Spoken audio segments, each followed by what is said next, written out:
Eh bien, bienvenue, hein. Merci d'être venus si nombreux, je suis impressionnée, En général, je vais vous dire un truc, je suis en individuel, bien planquée dans mon cabinet, je ne parle qu'à une seule personne. Donc là, c'est très impressionnant de parler à tout le monde. Mais effectivement, j'ai très envie maintenant de partager quelque chose que je constate depuis des années de pratique et surtout depuis mon expérience personnelle. Je vais me présenter un peu tout d'abord pour vous dire un peu d'où je viens, hein, parce que pour savoir qui on est, il faut savoir d'où on vient, forcément. Donc en fait, moi je suis arrivée sur Terre dans un système familial un peu particulier pour moi. J'ai pas trouvé vraiment ma place. J'ai eu donc beaucoup de mal à me faire à ce que je vivais dans mon enfance et à m'adapter, enfin même si je me suis adaptée quand même, hein, parce qu'on s'adapte tous. Voilà, et puis donc du coup, à l'âge de 20 ans, je me suis mise en chemin parce que je souffrais beaucoup trop à mon goût et je me posais énormément de questions. Et les questions c'était qui on est, qu'est-ce qu'on est venu faire sur cette terre, c'est quoi notre place, c'est quoi le sens de la vie sur terre, voilà, qui c'est et eux c'est qui. Voilà, j'étais un petit peu décalée, quoi, hein, complètement à côté de la plaque, j'arrivais vraiment pas à trouver ma place. Bienvenue, allez-y, je t'en prie. C'est ok? Voilà, merci.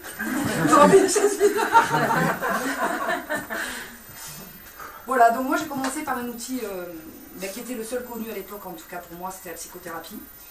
Et j'ai continué pendant 24 ans. Donc j'en ai 44.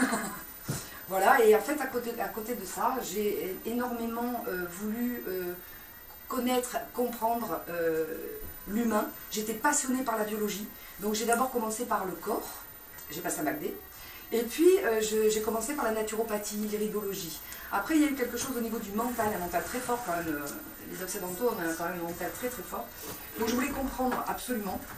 La psychothérapie m'aidait d'un côté, mais de l'autre côté j'ai voulu faire des démarches telles que la PNL.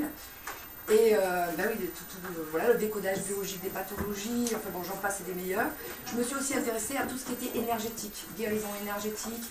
Et évidemment, moi je me suis appuyée sur un trépied, hein, parce qu'en fait vous apprenez que dans l'univers, tout marche par trois, hein, on est dans une histoire de trinité. Donc j'ai fait la psy d'un côté, structurer le mental, comprendre, vraiment la compréhension, c'est hyper important pour les occidentaux, moi je trouve. Le spirituel, évidemment, parce que j'ai eu une expérience à ce niveau-là. Pour moi, c'était évident d'ailleurs qu'on était une âme incarnée dans un corps. Je vous en parlerai plus tard. Et j'ai travaillé tout ce qui est corps physique, émotionnel, enfin les cellules, quoi. C'était important aussi pour moi de travailler sur les cellules, en faisant notamment des derviches tourneurs et des trans. Tout travailler l'énergétique, en fait. Hein, parce que pour moi, on est vraiment richissime d'ailleurs, multidimensionnel. Voilà. Donc ça c'est pour vous expliquer un peu mon chemin. J'ai continué à me former à des outils tels que la kinésiologie. Alors autant que je faisais mon travail sur moi, autant du coup je faisais des formations quand l'outil me semblait puissant et que j'adorais ça. Je voulais absolument éclairer mon histoire individuelle. J'ai voulu éclairer mon histoire dans mon système familial. J'ai voulu comprendre la généalogie. Donc, et puis derrière évidemment mon karmique parce que ça vient tout de suite avec. Et donc j'ai utilisé tous ces outils et je l'ai tout inclus pour pouvoir créer ma propre méthode de kinésiologie et derrière me former encore à d'autres méthodes qui à mon avis sont encore plus puissantes telles que le quantique, les soins quantiques et la démoca, voilà, qui est la déprogrammation en passant par les sens et qui se sert aussi de tout ce qui est connexion neuronale au niveau du cerveau. Parce qu'on a un cerveau, un cœur, un corps, hein, vous saviez. Voilà, et donc tout ça pour mettre à jour en fait qui nous sommes vraiment et rejoindre quelque chose qui me tenait à cœur. Alors pourquoi je vous dis ça? Pour moi, on est sur une planète, je veux dire comme ça, école, enfin sur quelque chose, c'est un hôpital d'âme pour moi la planète. On est des âmes incarnées dans des corps, 3 corps en fait. Les âmes vont choisir de se créer un corps physique, un corps émotionnel et un corps mental. Donc elles vont décider de chuter, on va dire, et de se couvrir de 3 enveloppes. Pourquoi elles font ça? Parce que les Indiens le disent d'ailleurs, nous ne sommes pas des êtres matériels venus vivre l'expérience de l'esprit, on va dire, qui serait ailleurs. Nous sommes des êtres avant tout spirituels qui sommes venus faire l'expérience de la matière. Et on est venu expérimenter quoi? Eh bien, on est venu guérir des blessures qui sont profondes dans notre cœur. On est venu apprendre des leçons. Alors en général, 1 ou 2 leçons primaires et puis des leçons secondaires qui tournent autour de ça. Et on est venu corriger les perceptions erronées qu'on a sur le monde, sur les autres, sur nous-mêmes, parce qu'en fait, vous allez voir que finalement, après, on est, je ne sais plus combien on est de milliards d'habitants sur Terre, 7 milliards, 8 milliards?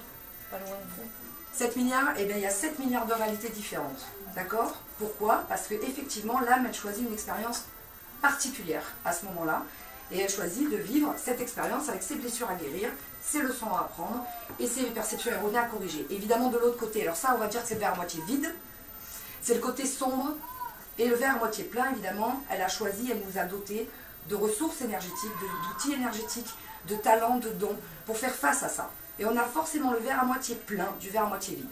Sinon, on ne vit pas l'expérience qu'on s'attire à nous-mêmes. D'accord? Ça va? Jusque-là, vous avez des questions? C'est bon? Alors, il y a une chose qui nous... évidemment, quand on est... Enfin, pas quand on est, hein, on est, quand on sort du ventre de maman, la première expérience qu'on vit, c'est la séparation. Et c'est le plus gros trauma pour le cerveau. Hein. On apprend que le cerveau, s'il survit à ça, derrière, il peut survivre à tout, hein, sauf à la mort. Voilà. Mais en général, il évite hein, la mort. Et il évite en pouvant nous créer énormément de symptômes, de choses comme ça. Parce que bah, pour lui, ce qui maintient, c'est la vie et la survie. Le cerveau, il marche en termes binaires. C'est un bioordinateur humain. Tout ce qui est vie et survie, il y va. Tout ce qui est mort et souffrance, il n'y va pas. D'accord? Même si ce serait, par exemple, la frustration égale la vie, la satisfaction égale la mort, et bien du coup, on ne peut jamais être satisfait dans notre vie. Hein. Mais ça, ce sont nos réflexes conditionnés. C'est-à-dire qu'à partir du moment où l'âme, elle se dit, bon voilà, alors j'ai telle blessure à guérir, on en parlera tout à l'heure, blessure d'humiliation, d'injustice, de rejet, etc. J'ai telle leçon à apprendre, l'amour de soi, l'acceptation de soi, la valeur de soi, peu importe. J'ai telle perception erronée à corriger, ouais, c'est tous de leur faute, alors c'est tout de ma faute, enfin, on verra la victime aussi. À ce moment-là, elle va se dire, bon, alors c'est qui les meilleurs parents et le meilleur arbre généalogique en bas qui va me mettre ça dans ma matière grâce au spermatozoïde ovule.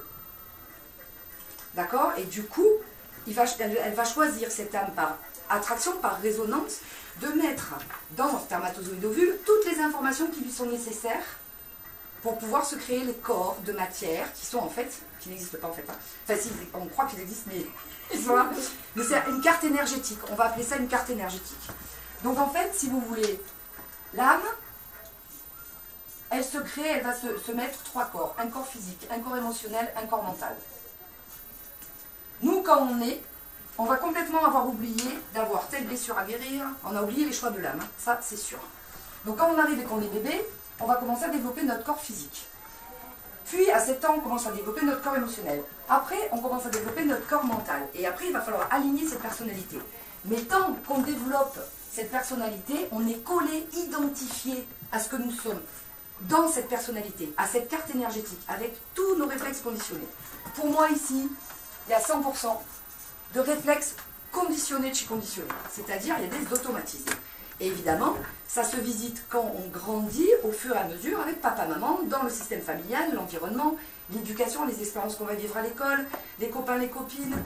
Voilà, au fur et à mesure, ça se développe comme ça. Et en fait, c'est là qu'on peut, on a la chance ou pas, en tout cas, on n'a pas le choix, entre guillemets, à ce moment-là, on visite ce que l'âme a choisi de venir corriger comme blessure, guérir comme blessure, corriger comme perception erronée et apprendre comme leçon. Donc de 0 à peu près 40 ans, le temps que la personnalité s'aligne, avec, alors parce qu'il faut aligner en fait.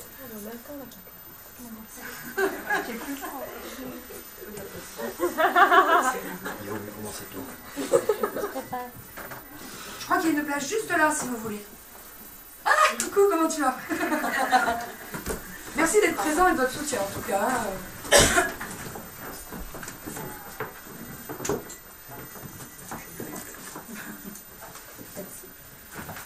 Voilà, ça demande du temps dans la matière, hein. C'est vraiment pas le même temps quoi. On s'identifie à notre personnalité très très très très longtemps. Et il y a le temps aussi de l'alignement de la personnalité. Parce que le corps mental, bah, lui qu'est-ce qu'il fait? Il pense. Le corps émotionnel, il ressent. Il désire aussi, il aspire. Hein. Et le corps physique, il est là pour agir. Donc tout ça, ça nous est nécessaire. Hein. Ça nous est nécessaire pour pouvoir après dialoguer les uns avec les autres. Hein. Voilà. Et là, si elle a la chance à un moment donné que la personnalité soit un petit peu alignée et qu'elle a récupéré sa puissance personnelle, donc je vais vous faire une expérience pour que vous saisissiez la puissance personnelle. Et bien à ce moment-là, elle peut commencer à communiquer avec la personnalité, elle s'est créée une petite poupée, elle veut vivre telles expériences, elle veut surtout développer un potentiel à partir de là, hein, parce qu'on a bien visité le côté aspect sombre de la personnalité. On a aussi visité les talents et les ressources, mais on n'a pas tout développé de notre potentialité, parce qu'on a juste développé nos corps en étant collés dedans, en étant associés à ça. Donc qu'est-ce qui se passe à un moment donné? Quand on a un petit peu aligné notre personnalité, qu'on peut se reconnecter à notre puissance personnelle, à ce moment-là, l'âme va commencer à nous connecter. C'est ce qu'on appelle à peu près la crise des 40 ans. Bon, moi, ma crise de 40 ans, je l'ai faite à 20 ans. C'est pas grave, hein, je veux dire, ça continue, hein, c'est en expansion totale, complète, et il n'y a jamais de fin à l'évolution humaine, hein, et à l'évolution surtout de la conscience. Donc en fait, l'âme va commencer à connecter, et elle va dire, ouh, c'est pas par là qu'il faut que tu ailles, c'est par là. Et en fait, c'est elle qui nous envoie, c'est elle qui décide de toute notre vie et nous chapeaute. C'est elle qui nous envoie les épreuves et les cadeaux. Après, est-ce que nous, en tant que petite poupée, on se met au service d'elle ou pas? En général, la personnalité, elle a beaucoup de mal à s'agenouiller vis-à-vis de l'âme, et c'est une grosse crise. Grosse crise parce que la personnalité, avec le corps mental qui est le dernier développé, il dit non mais attends, tu la rigoles. Non, moi ce sont mes intérêts personnels qui comptent d'abord et avant tout. L'âme, elle pense pas en termes d'intérêt personnel, elle pense en termes de bien commun. Elle pense en termes de nous. En fait, elle ne pense pas, excusez-moi, elle sait. Ce qui n'est pas pareil, d'accord? Mais elle, ce qui la fait vibrer, c'est vraiment le nous, le bien commun. Elle n'agit pas pour son intérêt personnel, absolument pas. Elle est au service, on va dire, de l'esprit. Ça y est, je l'ai dit, je l'ai sorti. Alors l'esprit, lui, il est parfait, sauf qu'il ne sait pas qu'il est parfait. Donc c'est pour ça qu'il va prendre en intermédiaire, parce qu'il est assez haut placé au niveau vibratoire, c'est de l'énergie. Alors évidemment, c'est une énergie très subtile. Donc il prend comme intermédiaire l'âme, d'accord? Et l'âme, du coup, construit cette personnalité. L'âme a encore des blessures à guérir, des leçons à apprendre, des expériences à faire. Mais après, à un moment donné, le but du jeu, c'est que la personnalité, elle fusionne avec l'âme. D'accord? Alors, je vous ai parlé de la puissance personnelle. Je voudrais qu'on fasse une expérience. Là, on va passer à la pratique directe. Parce que les mots, c'est bien joli. Mais j'aimerais vous faire sentir votre puissance personnelle. Est-ce que vous êtes d'accord? Ce serait OK? Donc, je vais vous demander, déjà qu'il y ait une personne qui vienne avec moi, et que vous vous mettiez 2 par 2. Est-ce que c'est possible de vous lever de vos chaises et de vous mettre 2 par 2? Allez,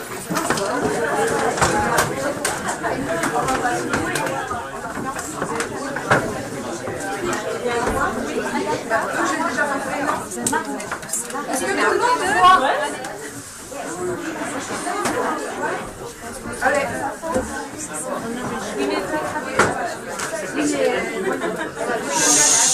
3 secondes. J'ai besoin de votre calme et concentration. Est-ce que chacun est placé l'un vis-à-vis de l'autre? Vous vous mettez face à face. Quelle est votre main directrice? La droite ou la gauche? La droite, ok. Vous prenez votre main directrice. Est-ce qu'il y a quelqu'un qui est tout seul? Il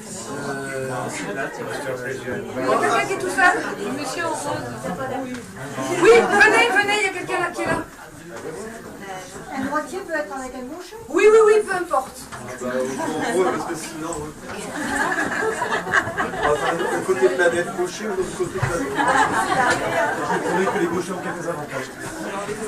Sinon, je suis droitière. Alors, mettez-vous face à face. Moi, je vous demande de rester dans le silence 3 secondes pour vous mettre juste face à face de votre partenaire. Et vous allez appuyer votre main ici contre l'autre, d'accord? Et maintenant, vous allez pousser de toutes vos forces. Allez-y, poussez jusqu'à déstabiliser au moins un des deux. Hein. J'ai poussé un peu. Non, faut pas lever le bras. Faut pas pousser. Mettez-vous. Voilà, mettez-vous sur...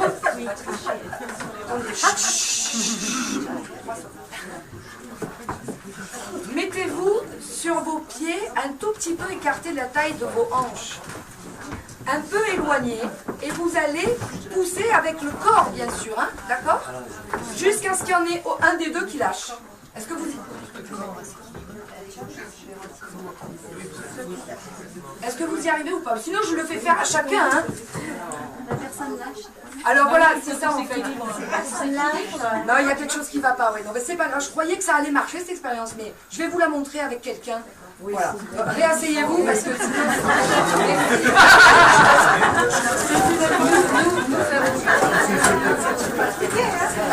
C'est une expérience qu'on a tentée, mais voilà, c'est la première fois que je le faisais. Ça ne marche pas, c'est pas grave. En attendant, si vous voulez... J'entends plus. Bon, merci de vous être prêté à ça. Je vais vous le montrer. Allez, en fait, merci de vous être prêté à l'expérience. Si vous voulez le faire avec moi, vous pouvez après au stand, machin, on verra ensemble, hein, d'accord? Donc, Gérard. Donc j'ai Gérard en face de moi. Donc on va faire l'expérience. Voilà. On va pousser. Alors lui, il penche vraiment beaucoup au niveau du corps, donc c'est un peu de la triche.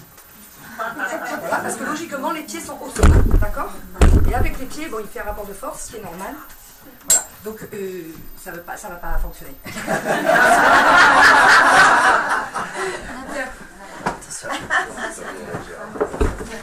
Voilà, regarde. Ça marche pas avec tout le monde? Ah ben bienvenue. Vous avez indiqué d'aller venir jusque-là. Par contre, je... Voilà, c'est bon. Il y a une place là. Là, il y a une place, là. On va y arriver. Attention, la chaise n'est pas opérationnelle. Je crois que vous avez le problème sur les deux. Non, c'est pas bon là. Là, vous avez un problème. Bon, tu connais déjà l'exercice, toi? D'accord. Donc en fait, C'est pas de rapport de force, ça j'ai compris. pas de rapport de force, tu pousses. Vas-y, pousse. Voilà. En général, c'est ça qui se produit quand la personne, elle sait pas forcément qu'est-ce qui se passe, où elle est, etc. Je vais lui demander une chose particulière. Je vais lui dire, écoute, voilà, maintenant, tu vas te placer ici. Tu te places ici, tu mets ton attention là et tu te dis, voilà, je suis qui je suis. Vas-y. Pousse. Voilà. Elle est ancrée, elle est dans son alignement, elle est dans sa puissance personnelle et du coup là, il ne peut plus y avoir de déséquilibrage, d'accord? Quand nous sommes là, nous sommes ici. Tu peux y aller, maximum. D'accord? Quand on se fait déstabiliser avec les rapports de force, évidemment, victime, bourreau, sauveur, on va en parler, et ben on est là. D'accord? Est-ce que quelqu'un veut essayer l'expérience? Bon, maintenant vous connaissez le truc, je pense que Gérard il était là, hein? C'est pour ça que ça n'a pas marché. Parce que j'étais. Parce que tu étais là. Ah, d'accord. À mon avis, c'est parce que tu étais déjà là. Tu étais dans ta puissance personnelle. Bon, alors, t'oublies, hein, tu te mets pas là d'abord, juste pour tester, juste pour expérimenter. Vas-y, pousse. D'accord? Voilà. Maintenant, tu te mets là. Je suis qui je suis. Et vas-y. Vas-y. Encore un peu de mal à trouver ta présence. Mais c'est mieux. T'as vu, t'es plus ancré, etc. Donc si vous voulez mesurer ça, on le fait tout à l'heure, hein, on s'amuse. Hein. Merci Letty. Alors c'est quoi notre puissance personnelle? À votre avis, qu'est-ce qui nous a été donné et qui est notre puissance personnelle? Elle est déjà au niveau du cœur. Oui. Oui. Alors en fait, on va dire qu'on a droit à 2 héritages. En arrivant sur Terre, et tout le monde, en fait, on est tous montés, pareil, j'ai oublié de vous le dire tout à l'heure, excusez-moi, c'est qu'en fait, on a tous le verre à moitié vide et le verre à moitié plein avec nos réflexes conditionnés, c'est-à-dire les ombres et les lumières qu'on va expérimenter dans notre palette de couleurs particulière. Hein. Ça, c'est les formes, c'est les apparences, c'est nos différences. Voilà, on est tous différents les uns des autres, on vient tous vivre une expérience différente, particulière. Après, ben, il y a des points de rencontre ou pas. Et en fait, on reçoit 2 cadeaux très précieux dès le départ. Donc à la naissance, à votre avis, qu'est-ce qu'on reçoit qui est le plus précieux? La vie. Oui. Le souffle de vie. En naissant, on fait quoi? On ouvre les poumons, on fait... Et qu'est-ce qu'on reçoit? Un souffle de vie. Ce souffle de vie, il va nous accompagner jusqu'à la mort, mais c'est le plus précieux chez nous. Et ça vient nous dire qui nous sommes. Les énergéticiens chinois nous disent que dans les poumons, il y a la valeur de soi et le respect de soi. Sauf que quand on développe nos corps, qu'est-ce qui se passe? On oublie qu'on respire. C'est tellement automatisé. On ne met pas notre attention. Après, il y a des techniques qui nous remettent l'attention consciente sur la respiration et qui nous permettent justement de re-rentrer dans notre valeur, dans notre précieux. Ça, c'est le plus précieux. Je vais vous dire autre chose qui est super précieux. Bon, au départ, on a du mal à le croire. C'est autant le verre à moitié plein que le verre à moitié vide. Nos réflexes conditionnés sont super précieux aussi, c'est notre valeur. Pourquoi? Parce que si on n'était pas incarné dans des corps, on ne pourrait pas communiquer ensemble. Ça, c'est notre valeur au niveau horizontal. D'accord? Donc on a la valeur verticale qui est ce souffle, d'accord? Qui est comme par hasard au niveau des poumons, et les poumons abritent le cœur. Et donc ça, c'est la valeur verticale, et il y a la valeur horizontale avec nos 3 corps. Et nos 3 corps, il va falloir les rééduquer un petit peu, parce qu'évidemment, ils sont, comme on dit à Marseille, cafis de réflexes conditionnés. Ok? Donc en fait, le deuxième héritage qui nous est donné, c'est notre fameuse puissance personnelle. À votre avis, c'est quoi? Après la valeur de soi, le plus précieux, la vie, etc., quelle est notre puissance personnelle? Quel est le seul pouvoir que nous avons, nous, en tant qu'humains? Ça n'a pas été donné aux animaux. L'amour, les animaux, ils ont l'amour. Le verbe. Ah ouais. Le verbe. Le verbe. On se rapproche. Du verbe, on se rapproche. La conscience. La conscience de soi. Les animaux ont une conscience aussi, mais de groupe. D'accord, mais ils ont une conscience. Donc c'est encore pas ça. Le libre arbitre. Qui c'est qui a dit le libre arbitre? C'est ça.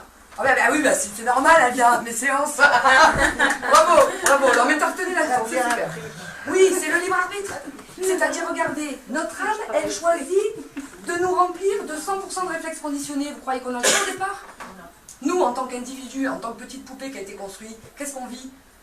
Eh bien, les épreuves qui nous sont emmenées par ces réflexes conditionnés, qui vont, de par la loi d'attraction, on en reparlera après, attirer exactement à nous le reflet de cette carte énergétique. Donc, on vit quoi? Ben, j'ai pas le choix. Je peux pas faire autrement. Je suis obligée. Voilà, on vit de 0 à 40 ans, on vit des trucs, on répète les patterns qu'on a vécu dans notre famille, avec d'autres symboles, c'est-à-dire parce qu'on a vécu avec papa, l'autorité, tout ça, on revit avec les flics, ou avec la hiérarchie, ou alors avec des institutions, ou alors au travail, avec le chef, le sous-chef. Ce qu'on a vécu avec maman, on va le revivre avec d'autres symboliques, au niveau de la mer, du corps, de la matière. Enfin, on va trouver plein de symboliques. C'est ce qui va nous permettre de décoder justement c'est quoi nos réflexes conditionnés. D'accord? Et pour chacun, ils sont particuliers. Ok? Donc au départ, de 0 à 40 ans, on ne vit pas avec notre puissance personnelle qui est ce libre arbitre. Quand notre personnalité est un petit peu alignée, il nous est redemandé de faire justement d'autres choix. Notre âme, elle vient nous pousser aux fesses et elle nous dit, bon, maintenant que tu as construit tes 3 corps, là, et que tu as une personnalité un petit peu plus puissante, est-ce que là, quand je te mets cette épreuve, que ça fait 20 ans que tu la répètes, tu vas changer d'avis? Ah non, non, je change pas d'avis, moi c'était tous des cons. Non, non, non, non, non. Et bien, 2 minutes après, vous pouvez être sûr que même si c'est dans des formes différentes, on va de nouveau se repointer avec la même épreuve. Et tant qu'on n'a pas compris la leçon, qu'on n'a pas corrigé nos perceptions erronées, qu'on n'a pas un tant soit peu creusé dans les blessures de notre cœur pour les penser P-A-N-S-E-R, hein, pas P-E-N-S-E-R, à ce moment-là, eh ben, ça ne change pas. Donc notre film de vie qu'on s'attire à soi, ça tourne en boucle, ça ne change pas. Donc le seul moyen pour que ça bouge et pour que ça change, c'est d'accepter éventuellement, si on en a le désir, hein, parce que moi c'est la souffrance qui m'a mis en chemin, je pense que l'âme nous envoie cette souffrance et ces épreuves pour qu'on se mette en chemin vers elle justement. Pas, voilà, donc l'intérêt c'est pas forcément le résultat et que ça change le film. Moi j'ai vérifié que quand on corrige notre carte énergétique, le film il change, c'est évident, j'ai transformé ma vie. Mais quelque part, qu'est-ce que j'étais en train de dire du coup? Ça change le film change. Oui, c'est de nous mettre en chemin. Voilà. Est-ce que vous avez, vous, le désir de vous mettre en chemin? Des fois, l'âme, elle ne nous donne pas le choix non plus, parce qu'elle nous dit, voilà, je t'envoie plein de souffrances, parce que comme ça, au moins, je suis sûre que tu vas t'y mettre en chemin. Et tu vas aller me le réaliser, ce potentiel que je veux réaliser, et ce que je suis venue faire sur cette terre, parce que moi, voilà. Après, elle s'en fout du résultat. Si on ne se met pas en chemin, de toute façon, elle va prendre un autre corps. Hein. C'est comme nous avec nos vêtements, hein, on les met à la machine à laver, on se change, etc. Et bien elle change. Elle s'en fout, elle a l'éternité. Donc l'intérêt pour moi, hein, en tant que petite poupée, j'allais dire, mais surtout en ayant rejoint ce cœur-là, cette unité, ce nous que nous sommes, c'est qu'en fait, on a chacun un droit fondamental sur cette terre, c'est qu'on a tous, chacun, une place unique et particulière qui nous est réservée, avec les 3 formes, nos réflexes conditionnés, avec ce que nous sommes du côté vers à moitié vide, vers à moitié plein. Il y a 7 milliards de verres différents dans les formes. Mais dans le fond, on est tous montés pareil. On est tous un esprit qui a une âme et on a 3 corps. On a le verre à moitié vide et on a le verre à moitié plein. Et il y a une logique. C'est-à-dire qu'on a les talents et les ressources, des obstacles qui nous sont amenés à vivre. Alors pourquoi je vous parle de ça? Parce que en fait c'est juste la loi d'attraction. La loi d'attraction, bon, il y a des lois qui gouvernent la vie, tout comme il y a des lois qui gouvernent les systèmes. D'accord? Les lois de la vie, malheureusement, on ne les apprend pas à l'école. Mais ce qui est en haut, c'est comme ce qui est en bas. C'est-à-dire qu'elles sont inscrites dans nos cellules, ces lois de la vie. La première des lois, c'est la loi d'unité. Nous sommes tous un. Et je remercie les physiciens quantiques qui maintenant nous rejoignent, enfin, en montrant à quel point nous ne sommes pas séparés. Sauf que nous, en tant que petit bébé, qu'est-ce qu'on fait? Quand on vit, le premier truc qu'on vit, c'est la séparation. Donc tant qu'on s'identifie à sa réflexe conditionnée, qu'on s'identifie à ça, eh bien on a formé la petite poupée, en fait, et on est identifié à une illusion qui est le sentiment de séparation. Voilà. Et on va croire, avec nos perceptions erronées, qu'on est tous séparés les uns des autres. Et on va commencer à agir comme c'est des victimes, des bourreaux et des sauveurs. On va commencer à utiliser de façon, on va dire, tordue, notre fameux pouvoir personnel, c'est-à-dire je tape sur la tête de l'autre, ou alors je me tape sur la tête, ou alors je veux sauver le monde entier, ça c'était moi. Voilà, et du coup, en utilisant cette ligne de pouvoir, c'est vrai qu'on fait notre comment vous dire, notre connaissance, quoi. On fait notre connaissance, mais on souffre énormément des rapports de force. Mais les rapports de force, on ne peut pas les éviter, ils sont premiers. D'accord? Donc on a encore une trinité ici avec victime, bourreau, sauveur. Alors si on n'est pas victime, ça marche pas. Si on n'est pas victime, hop, on est bourreau ou on est sauveur. Alors je vous ai parlé de puissance personnelle, mais en fait ça rejoint ce que je vais vous dire, parce que ça c'est la ligne de pouvoir. On a deux lignes en nous. Vous avez vu, on arrive dans un monde de dualité. Il y a l'ombre, il y a la lumière, il y a l'inspire, il y a l'expire, il y a le blanc, il y a le noir. Voilà. Et l'intérêt, c'est de trouver le troisième élément qui va pouvoir nous permettre de réunifier le tout, mais en respectant les trois éléments. Regardez, il y a l'inspire, il y a l'expire, mais en fait le lien c'est la respiration. Il y a l'esprit, il y a la matière, mais en fait le lien c'est quoi? C'est que ça, c'est de l'énergie très subtile, et ça c'est de l'énergie dense. Ce qui change, ce qui relie les deux, c'est l'énergie. Ce qui change, c'est quoi? C'est le taux de vibration. Alors maintenant, les physiciens quantiques nous montrent que tout est vibration. Tout est pure énergie. Nous sommes juste, voilà, là-dedans. Donc, victime, bourreau, sauveur. L'enfant, quand il arrive dans la famille, il se vit en victime, c'est obligé. Ou alors, il y a papa, maman qui sont victimes, bourreau. Il va prendre le côté sauveur pour aller sauver la victime. Il prend le parti de la victime contre le bourreau. Il déteste les injustices, évidemment. Ce qui se passe, c'est que c'est l'utilisation de la ligne de pouvoir, et c'est toujours la même chose. La victime, elle se retourne sa propre énergie contre elle. Elle se juge, elle se culpabilise, elle se dit « je suis pas assez bien », etc., etc. Le bourreau, qu'est-ce qu'il fait? Il va taper sur la tête de la victime. Parce qu'à une victime, il faut un bourreau. Hein. Ça ne marche pas autrement. Hein. Donc il va taper sur la tête de la victime pour montrer quoi? Ben, pour montrer que derrière le voile des apparences, qu'est-ce qu'elle fait, la victime? Elle se tape elle-même sur la tête. Donc lui, il vient lui montrer exactement ce qu'elle se fait subir comme ça. Ok? Et le sauveur, lui, qu'est-ce qu'il fait? Eh bien, à une victime, il lui faut un sauveur, elle va le voir. Et le sauveur, lui, en fait, en général, il va essayer de manipuler un peu tout ça en disant « Mais moi, je vais te sauver, tu vas voir, je sais ce qui est bon pour toi. » Non. Faire un autre choix de réponse face à l'événement, même si ça fait 20 fois, on a dans notre cerveau et dans notre cœur 1001 choix de réponses différentes, même face à une même situation. L'intérêt, c'est de trouver la réponse appropriée au contexte. Quand on trouve la réponse appropriée au contexte, en général, on sait qu'on est bien positionné, on se sent bien, on sait qu'on a appris la leçon, il y a quelque chose qui se passe. On a un autre choix, c'est le choix de nos croyances. Alors, c'est vrai qu'en ce moment, dans la société, il y a la crise. Hein.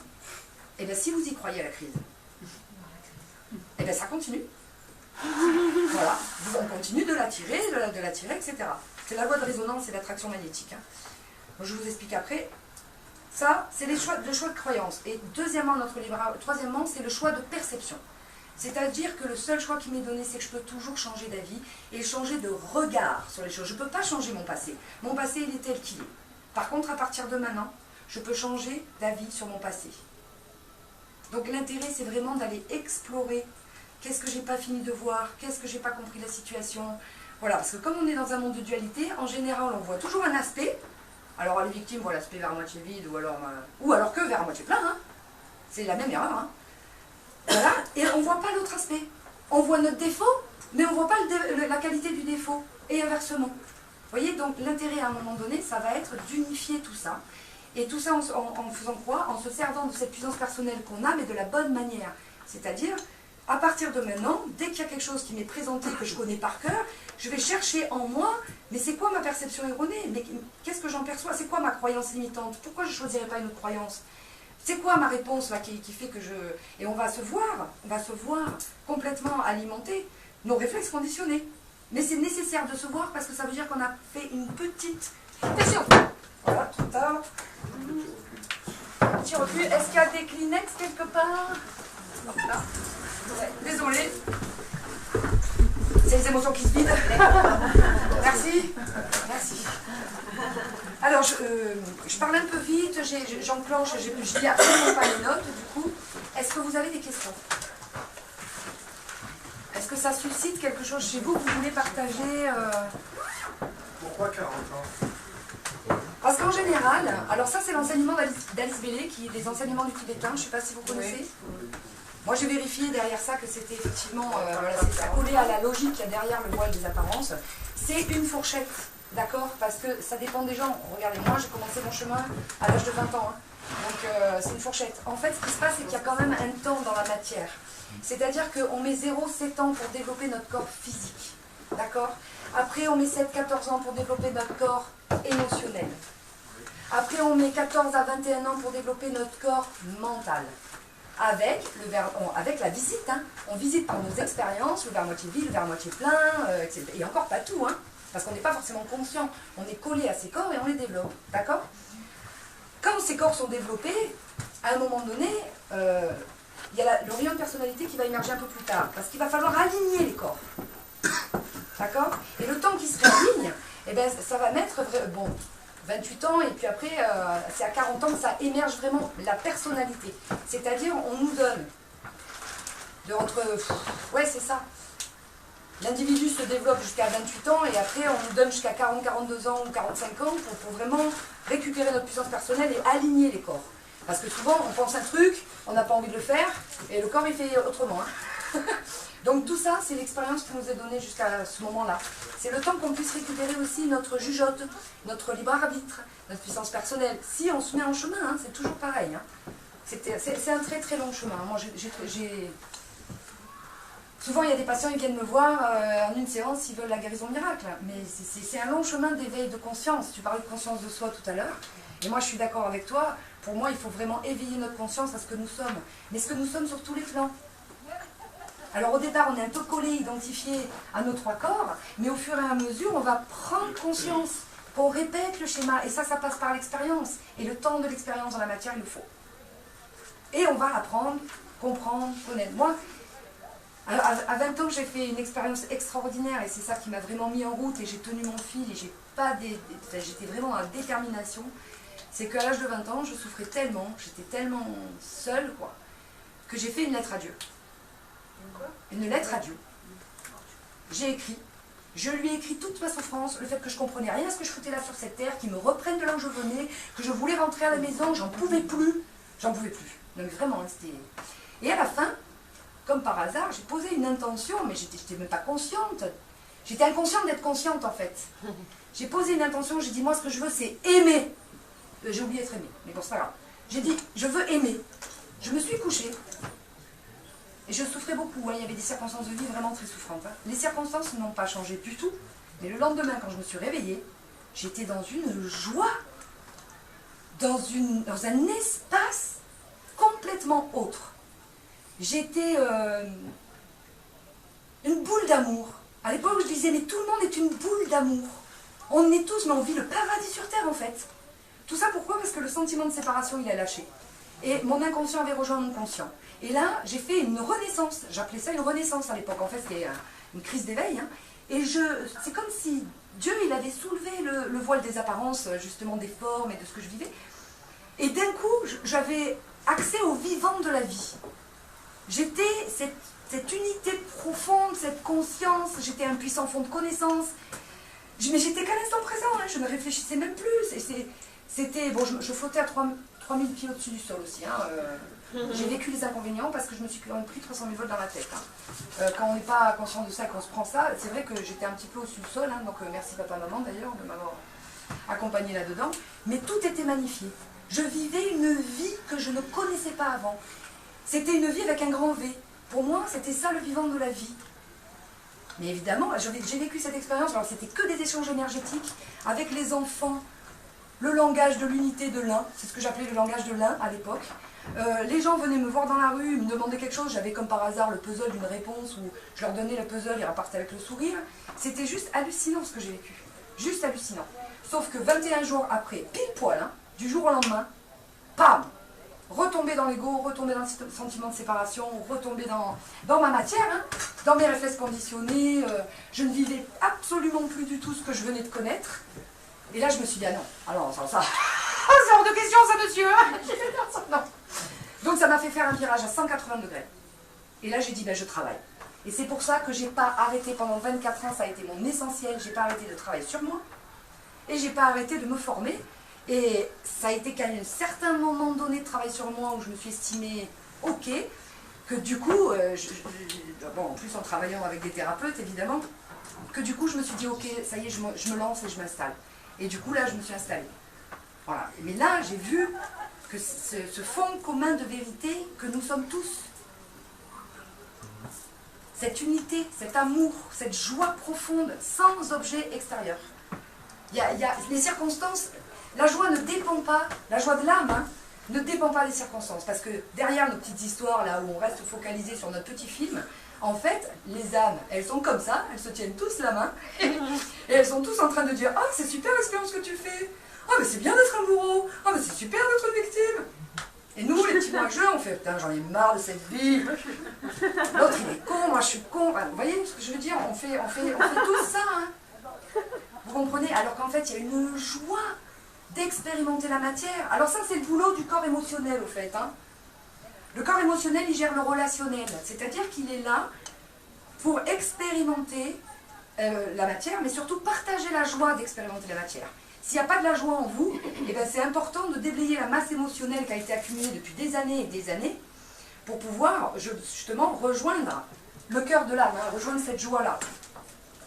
D'accord? Donc on est là pour rééduquer nos corps. Hein. Il faut qu'on reprenne notre pouvoir personnel en disant à nos corps, en nous demandant à nos corps de se réaligner, surtout en ne s'identifiant plus à ceci, de se réaligner et rééduquer les corps. Le mental, il est là pour comprendre. Il est là pour apprendre. Alors c'est vrai que quand il va se développer à ce niveau-là, il va critiquer et il va juger. C'est normal dans le développement du corps mental. Hein.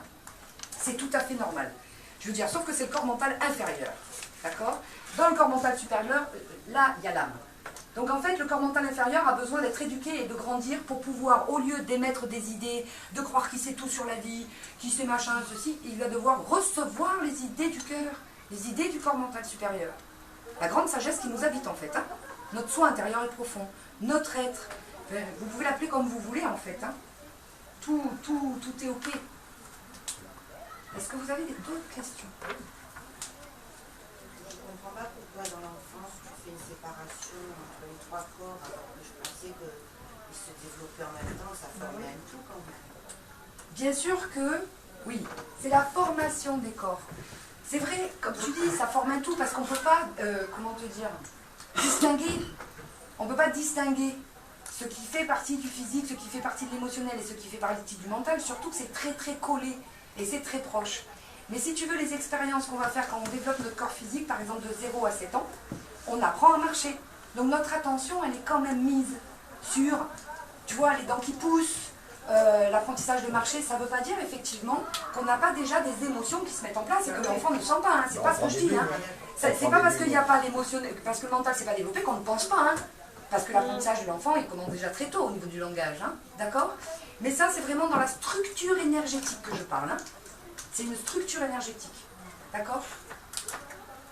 Vous avez d'autres questions?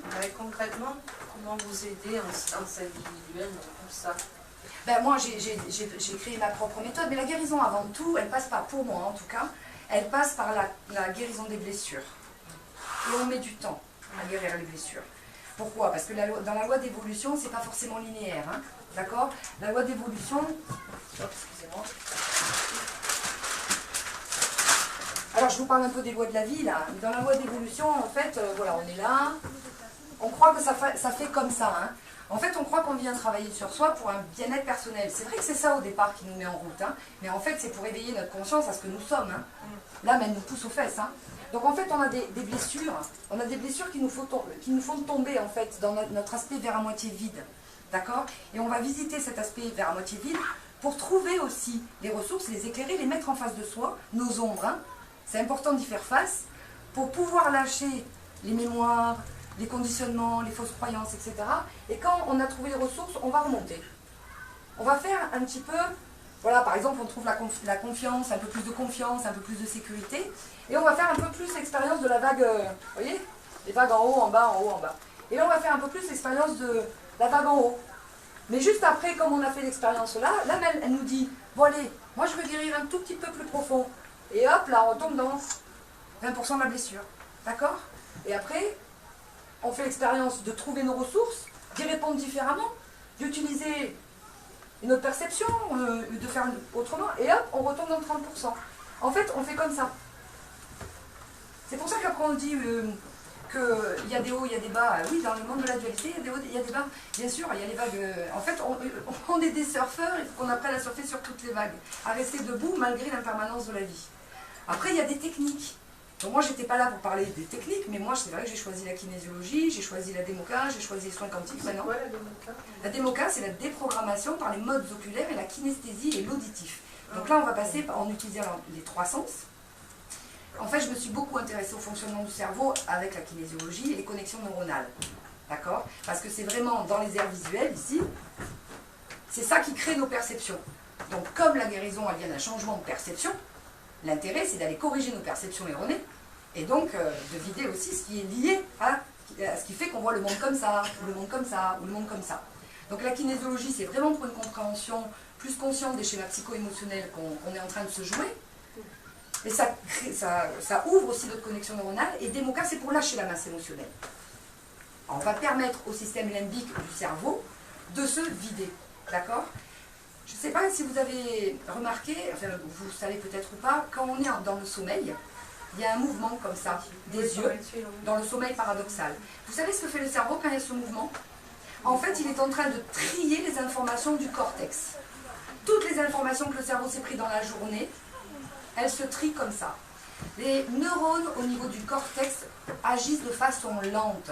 Tout ce qui n'est pas urgent, tout ce qui est facile à gérer pour vous dans votre vie quotidienne, etc., c'est lent, c'est le cortex qui prend en charge. D'accord? Dès qu'il va y avoir un choc, un trauma, une blessure, une punition, un accident, etc., c'est le cerveau limbique qui prend le relais. Et qui enregistre. Pourquoi? Parce que dans les neurones, ils ont un rythme très rapide. Eux, c'est eux qui prennent le relais dès qu'il y a une urgence. Et en fait, quand il y a ce mouvement paradoxal des yeux, là, qui se fait, ça ne va pas chercher les informations qu'il y a dans le limbique. Et c'est pour ça qu'on commence à accumuler, dans le limbique et dans nos corps, des grumeaux de la pâte à crêpes, j'allais dire des émotions qu'on ne va pas lâcher à 100%. Je suis un enfant, j'ai 7 ans, je perds mon papa, alors je vais pleurer un peu, mais je ne vais pas vider les 100% du chagrin. Pourquoi? Parce que je vois maman qui est rétamée et que je veux l'aider aussi. Et on ne vide jamais son chagrin à 100%, on ne ressent jamais les choses à 100%. Donc, on commence à accumuler dans le cerveau et dans le corps des émotions, de la charge émotionnelle négative, qui vont effectivement aussi intervenir pour les perceptions qu'on va avoir. D'accord? On va prendre des décisions avec les émotions qu'on va vivre. Bon, ben pour survivre, il faut que je fasse comme ça. On va mettre des masques. On va se créer un faux moi, quoi, en fait. Et oui, mais c'est notre manière de survivre. Et c'était très bien. Sauf qu'au bout d'un moment, à force d'avoir mis des enveloppes et de créer des masques et tout ça, on commence à rentrer dans une chaussette rétrécie et on ne se retrouve pas du tout nous-mêmes. Et on se dit, mais je suis un peu coincée là, j'arrive plus à respirer. Hein? Je peux plus parler. Donc l'intérêt, c'est de, comme un oignon, d'éplucher les couches, de désapprendre et de lâcher la masse émotionnelle.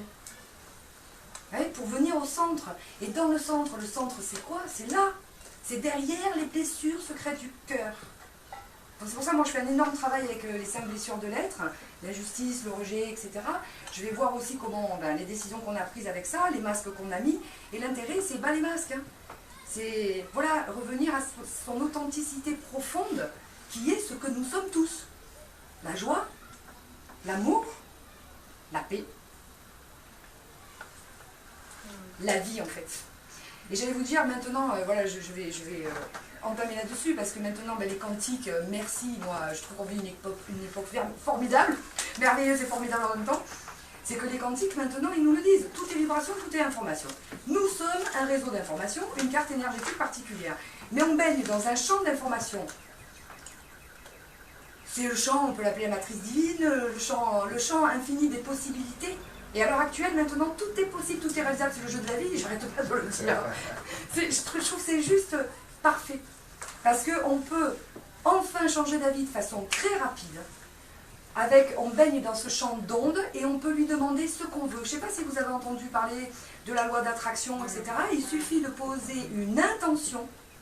Et là, il y a des choses qui vont commencer à bouger dans votre vie. Que ce soit du côté épreuve, obstacle, parce que il y a quelque chose à développer du côté vers la moitié plein avant, vous voyez, ou alors ça va émerger direct du côté vers la moitié plein, parce qu'il n'y a aucun obstacle à ça dans vos mémoires, dans nos réflexes conditionnés, dans ce qu'on doit désapprendre en fait. On a tellement d'enveloppes que ça ne marche pas à tout le monde. Ça marche pour tout le... Vous savez quoi? Je pense que j'ai lu le livre, mais bon... Lequel livre? Ah, de livre pour... Mais attendez, vous croyez que de lire un livre et de comprendre un commentaire, ça suffit pour guérir? J'ai l'impression de faire Noël, quoi. Bien sûr. Et ben, ça mais je vous comprends, hein. Parce que je suis, comme vous dites, engluée dans tous ces trucs, qui fait que entre ce que vous venez de dire... Bienvenue, je vous explique ce qui se passe. Le corps mental et notre mental n'a jamais guéri personne. C'est pas parce que je vais lire 50 bouquins sur la question que je vais guérir. Je vais vous dire ce qui guérit. C'est de lâcher les grumeaux de la pâte à crêpes. C'est-à-dire lâcher la masse émotionnelle qui est derrière, qui est bien planquée dans le placard. Guérir la petite fille intérieure. Ou le petit garçon intérieur pour les hommes, excusez-moi. Parce que la petite fille qui n'a pas pu pleurer la mort de papa, eh ben elle est où? Elle est sous le tapis ou elle est enfermée dans le placard? Parce que le mental il a dit non mais attends, il faut survivre, voilà, hein, on est fort, on va soutenir maman. Viens, on fait comme ça. On va survivre comme ça. Donc on est conditionné, on a une stratégie de survie qui est conditionnée comme ça. Et on va y tenir à notre stratégie de survie, hein, jusqu'à se rendre compte que ça ne marche pas. Ça ne marchera jamais. Parce que c'est super figé. C'est ce que j'appelle la cristallisation. Et évidemment, nous qui sommes logiquement une énergie super fluide, et bien là, il y a des grumeaux à la pâte à crêpes. Alors du coup, vous mangez des crêpes avec des grumeaux, vous? Non, eh bien tous les jours, on en mange, je vais vous dire. Hein? C'est pas évident pour les enlever. Mais c'est évident, et je vous parle d'un long chemin. Un long chemin. Sauf que le mental, ou l'ego, il veut absolument avoir un résultat. L'âme, à partir du moment où vous faites un pas vers elle et que vous l'écoutez, elle ne veut pas de résultat. Elle peut mettre 50 vies, 500 vies à réaliser son truc, elle s'en fout. Si la leçon, c'est de passer de la frustration à la satisfaction, eh ben, la petite poupée va faire le travail, mais si la petite poupée n'arrive pas à faire le travail, elle va choisir une autre petite poupée pour continuer le travail.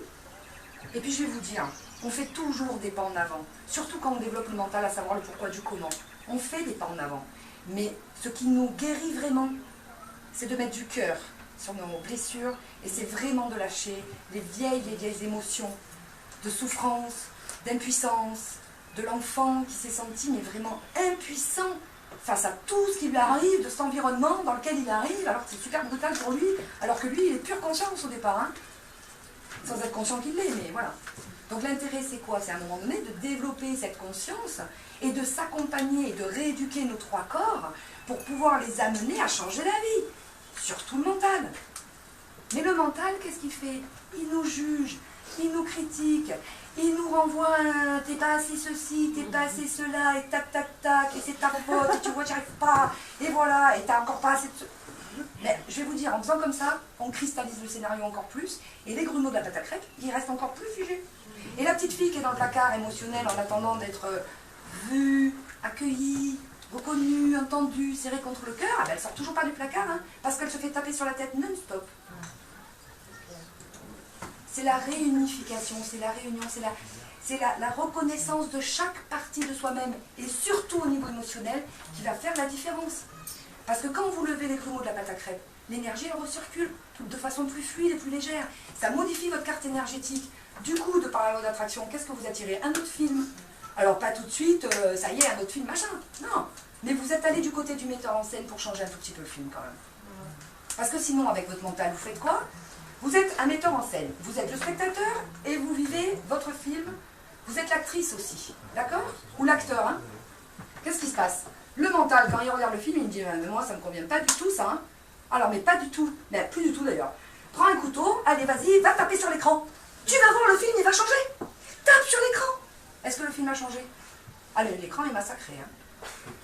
Mais le film il change pas. Parce que c'est pas du tout une façon efficace de faire. Et en plus on perd beaucoup d'énergie et on s'épuise énormément. Énormément. J'ai essayé moi aussi. Hein. Vous savez quoi, ça fait 24 ans. Et je continue de remettre sans arrêt le tissu à l'ouvrage, sans arrêt. Sauf que j'ai gagné en bienveillance avec moi-même, j'ai gagné en douceur, j'ai gagné en acceptation de moi. J'adore regarder mes ombres, parce que ça met de lumière. Et j'adore développer aussi cet aspect où je dis, ah, tiens là c'était pas la bonne réponse, encore une fois, je me vois retomber, on va dire. Et bien je m'accueille, j'accueille la petite fille, je lui dis, écoute c'est bien, t'as monté un quart de marche, ça va. Et puis on continue. Mais je sors ma petite fille du placard, j'ai sorti tout le monde du placard. Et s'il y en a encore qui veulent sortir, mais c'est bienvenu. Sauf qu'à un moment donné, il faut se réunifier. Mais la petite fille, il faut la faire sortir du placard pour guérir la blessure du cœur. Hein. Vous n'avez pas le choix. Après, c'est un désir. On a le libre choix de dire à l'âme, tu sais quoi, moi je vis ma vie comme ça, et puis on verra bien plus tard. Hein. On a le choix. C'est le choix de se mettre en chemin, ou le désir de se mettre en chemin, ou pas. Après, le mental, quand il se bat comme ça avec l'écran, sachez que ce n'est pas la bonne stratégie. Hein. Mais en général, c'est ce qu'on fait les premiers temps.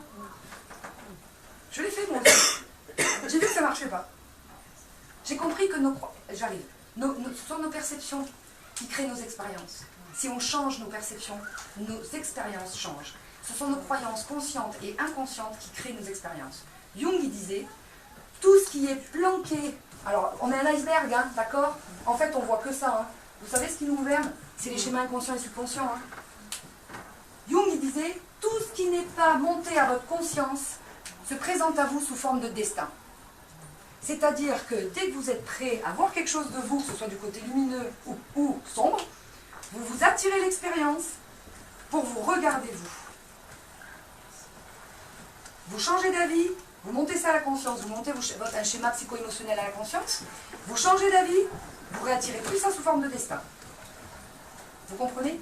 Mais des fois, il y a un gros caillou, ça peut durer 20 ans hein, avant qu'il bouge. Hein. Et puis à un moment donné, il se met à bouger, et puis à un moment donné, hop, et puis après ça bouge, et puis ça rebouge. Mais ça n'empêche pas de vivre sans arrêt les mêmes expériences quand on n'a pas compris la leçon. Ça va? On n'a pas dit, que ce serait confortable et évident, hein, ça c'est sûr. Hein. Oui? Donc en fait, le côté mental, il ne permet pas obligatoirement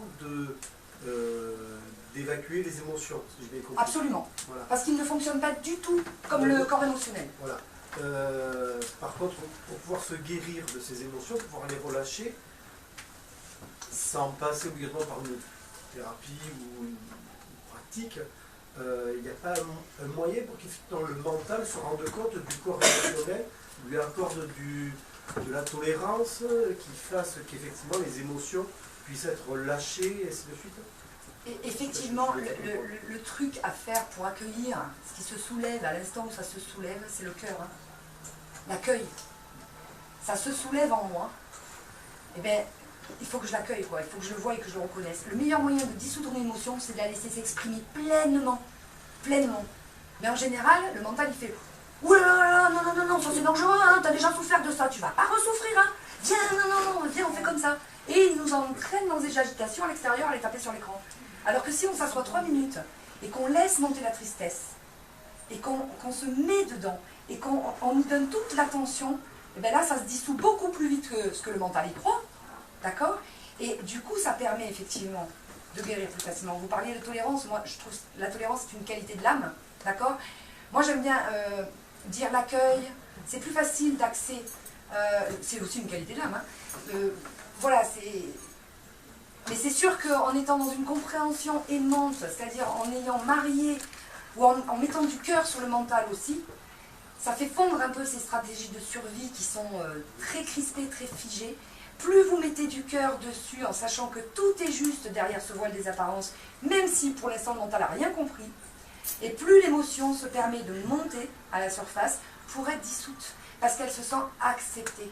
Vous savez, ce qui se montre à nous, c'est des parties de nous qui ont juste besoin d'être vues, entendues, reconnues, pour la ligne de pouvoir détendue, et serrées contre le cœur. C'est la seule chose que ces parties-là de vous-même, elles veulent. C'est tout. Donc l'intérêt, c'est d'accepter, effectivement, mais on met un certain temps avant, hein, d'accepter tout ce qui se soulève chez nous à chaque instant, y compris l'agitation, le sentiment d'impuissance, la colère. Moi, la colère, hein, alors j'ai un outil pour vous, si vous voulez, qui est juste extraordinaire. C'est ce qu'on appelle un outil chamanique que j'ai rencontré. En fait, souvent je dis à mes patients, parce qu'on ne lâche pas forcément la masse émotionnelle dans la séance et que ça va lâcher après, hein, parce que le cerveau, tout ce dont il n'a plus besoin, quand il a compris, il en monte à la surface et il l'envoie dehors. Hein. Et bien vous prenez des crayons, hein, vous êtes en colère, vous avez peur, vous avez de l'agitation, vous êtes énervé, de l'impatience, du machin. Prenez des crayons des deux mains. Vous dessinez 500 dessins si vous voulez, vous en dessinez 15 si vous avez besoin. D'accord? Ces dessins, au niveau énergétique, vous les mettez sur la table de chevet. Voilà. Et vous allez faire le processus 3 fois, sur des journées différentes, quand ça vient, avec l'intention de mettre toutes ces émotions, mais le plus possible à 100%, dehors. L'énergie, au lieu d'aller travailler là et de renforcer le corps mental, elle va là-bas. Et elle va travailler sur les dessins. La quatrième, enfin, quand vous avez fait ça 3 fois, ça peut être sur 10 jours ou ça peut être que sur 3 jours, hein, vous laissez passer une nuit et vous brûlez tout. Et vous allez voir ce qui se passe. Mais déjà, rien qu'après les premiers dessins, ça soulage. Hein. Plusieurs crayons? Ah ouais, moi j'y vais à fond. Gribouillis, un enfant de 6 mois peut le faire. Là. Les gens disent, oh mais je sais pas dessiner. Mais moi quand je suis en colère, je vais pas dessiner à qui maison après lui. Hein. Ah ouais, non. Non, moi j'y vais, mais je vous jure. Hein. C'est-à-dire tout le stress s'en va sur le... Vous partez de l'intention de le mettre là-dessus. Du coup, vous faites appel au cerveau droit. Le cerveau droit, il n'est absolument pas du tout rationnel et logique. Lui, il travaille avec l'analogie, le truc. Et donc du coup, ce que vous faites, c'est que vous partez de l'intention de mettre tout le ressenti, même si vous ne pouvez pas le nommer. Ça peut être un pot pourri émotionnel. Hein. Il peut y avoir de la colère, de la peur, de l'impuissance, du machin, du chose. Qu'il faut écrire. Mais écrire, c'est le cerveau gauche. Donc vous passez encore par le mental. Donc ça clôture un petit peu. Vous savez quoi? Vous pouvez allier les deux. Mais moi, pour vider le sac émotionnel, passez par le cerveau droit, je vous conseille, et par les gribouillis. Par contre, ça réfléchit, vous gribouillez. 50 fois si vous voulez. D'accord? Si à côté de ça, vous voulez vous mettre au clair, au niveau compréhension, parce qu'on a besoin de la compréhension, on a un mental, c'est pas pour rien. Donc, vous pouvez écrire. Et vous pouvez le mettre avec. Et du coup, l'énergie, elle va travailler là. Le vrai, c'est bon? Vous avez capté? Donc écrire, c'est aussi, moi j'utilisais beaucoup l'écriture. À un moment donné, ben, ça lâche, on lâche toute la souffrance. Et à un moment donné, vous allez voir, ça va être plus inspiré l'écriture. C'est l'être un plus profond qui... Vous faites ce qui vous fait envie, plaisir et ce que vous sentez. Mais il y a plein d'outils. À l'heure actuelle, c'est tout ouvert, quoi. C'est génial. Je voulais juste vous dire, il faut faire une différence entre les émotions que crée le mental inférieur, c'est-à-dire, genre, il vous crée de la colère parce qu'il n'obtient pas ce qu'il veut, parce que ça ne marche pas comme il veut dans le monde extérieur, etc. D'accord? Et le vrai ressenti, qui peut être un sentiment d'impuissance à obtenir, vous voyez? Il y a aussi une différence entre les émotions que crée le mental, parce qu'il nous fait croire à un film. Donc il va nous mettre dans la rancœur, dans l'amertume, etc. Mais tout ça parce qu'il a une idée de comment ça devrait se passer. Et le vrai ressenti derrière de l'enfant intérieur, qui n'est pas du tout le même. En général, c'est pas le même. Colère, amertume, machin, et puis en dessous, c'est du chagrin, il a un sentiment d'impuissance. Est-ce que le mental est capable de se rendre compte qu'effectivement, ce sont des blessures qu'il faut soigner au lieu de s'exciter sur des sentiments? En fait, c'est nous qui allons éduquer ce mental à s'ouvrir et à faire un choix différent. Parce que le mental tout seul, je vais vous dire, il prend le passé et le balance dans le futur. C'est tout ce qu'il sait faire, le mental intérieur. D'accord? C'est pour ça qu'on répète sans arrêt des schémas, etc. Mais ça, c'est le mental inférieur. Le mental est capable de regarder en arrière dans son passé pour faire un pansement des blessures. Ça va être un ensemble. Bien sûr que le mental, il est capable. Vous vous souvenez avec le mental? Vous avez une mémoire et vous avez une croyance. Vous avez des choses comme ça, d'accord? Mais il y a toujours l'émotion qui est assortie avec. Vous voyez? Donc c'est une globalité. C'est parce que vous allez mettre de la conscience. Vous parlez de la conscience de soi. C'est parce que je vais prendre, il n'y a plus de café, c'est bon, un pas de recul, que là je vais mettre, je vais vous donner une image, que là je vais mettre de la conscience dessus. Et parce que je vais devenir conscient, même si je répète, je ne suis plus dupe. À partir du moment où je ne suis plus dupe, je ne suis déjà plus collée au film que je vis. Et c'est ça qui fait la différence. C'est vraiment ça qui fait la différence. Moi, je disais aux gens, souvent en cabinet, quand ils viennent me voir, écoutez, imaginez, vous êtes un cocher. Ça, c'est votre être. Sur un carrosse. D'accord? Ça, c'est votre cœur, l'âme. D'accord? Le siège de l'âme. Et puis, ce carrosse, il est mené par 3 chevaux. Le corps physique, le corps émotionnel, le corps mental. En général, les premiers temps, c'est les chevaux qui conduisent le carrosse. Hein. Alors, le cocher, il est comme ça, hein, il suit et tout, mais il regarde, avec bienveillance. Parce qu'il sait très bien que ce qui se développe sous ses yeux, c'est parfait, c'est ses choix. D'accord? Mais au départ, nous, on est collés du côté des 3 chevaux et on se fait embarquer par les chevaux. D'accord? Quand on commence comme ça à faire un petit travail de questionnement, de recul, etc., on commence à pouvoir être de plus en plus du côté du cocher, le libre arbitre, qui je suis, d'accord? Pour dire aux chevaux, bon écoute, attends, là tu vois bien que ça ne marche pas, viens, on passe par là. Donc c'est nous qui rééduquons nos corps. On peut appeler les 3 chevaux l'ego, la personnalité. L'ego, c'est celui qui a le sentiment de séparation. Hein. D'accord? C'est vraiment ça. Hein. C'est ce qui couvre les 3 corps que je vous ai montré tout à l'heure. D'accord? Mais plus vous vous identifiez à ce que vous êtes vraiment, c'est-à-dire ce cocher et ce carrosse, plus vous allez pouvoir rééduquer les corps. Et c'est notre travail d'humain.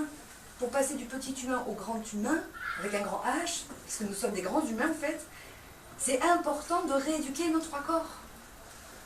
En fonction de quoi? Des lois de la vie. Parce qu'en fait, les lois de la vie, je vous en ai parlé au début, bon, j'en ai pas pu trop développer, mais c'est ça qui gouverne. C'est pas l'humain qui fera plier les lois de la vie. Hein. C'est les lois de la vie qui nous font plier. Hein.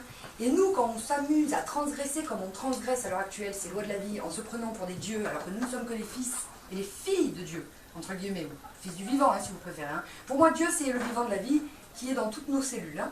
Et c'est tout ce champ dans lequel nous baignons. Hein. Donc en fait, je ne sais plus ce que je disais, voilà, j'ai perdu mon fil. Ah oui. Si on s'amuse comme ça à transgresser les lois de la vie, on en paye le prix. Par contre, au fur et à mesure qu'on apprend et qu'on comprend comment ça marche, les lois de la vie, quand on arrive à se soumettre à ces lois, à dire ok, la nature elle est plus forte que moi, la vie elle est plus forte que moi, donc ok, je m'agenouille, à ce moment-là, ça devient comme par hasard plus facile, plus rapide. Et au fur et à mesure qu'on monte comme ça sur ce chemin d'évolution, c'est de plus en plus... Voilà, au lieu de faire des pics comme ça, on va être dans des collines et des vallées. C'est mieux hein, que les hautes montagnes. Hein. Enfin, il y en a qui aiment. Les hautes montagnes. Hein. D'accord, c'est ok ça? Alors, pourquoi je vous parlais de la loi d'attraction? Parce qu'en fonction de la carte énergétique et des réflexes conditionnés que l'âme elle a choisi de mettre dans votre corps en choisissant spermatozoïde ovule, hein, d'ailleurs on choisit les parents parfaits pour soi, hein, et bien à partir de ces réflexes conditionnés, c'est la loi de résonance qui marche. Elle marche au niveau de l'âme et au niveau du corps émotionnel. D'où les grumeaux de la pâte à crêpes qui attirent exactement toujours les mêmes choses pour pouvoir sortir et s'évacuer, enfin que la petite fille du placard ou le petit garçon sorte. Hein. C'est une loi de résonance qui fait qu'on attire exactement ce que nous sommes dans l'iceberg, dans la carte énergétique, dans nos réflexes conditionnés.